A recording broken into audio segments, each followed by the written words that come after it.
saw the successful negotiating strategy that President Trump implemented a week ago today. It has brought more than 75 countries forward to negotiate. It took great courage for him to stay the course until this moment.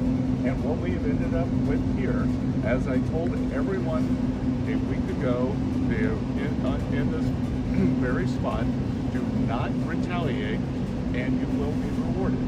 So every country in the world who wants to come and negotiate, we are willing to hear you. We're going to go down to a 10% baseline tariff for them, and China will be raised to 125 due to their insistence on escalation. Mr. Secretary,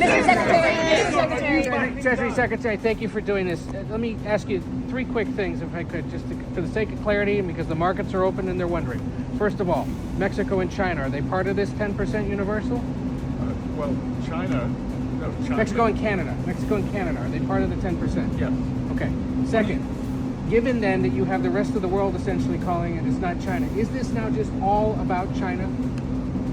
Well, it's about bad actors, and what we will see is some of the very early countries are China's neighbors. That we're going to see. I'm seeing Vietnam today. Japan's at the front of the queue. South Korea, India.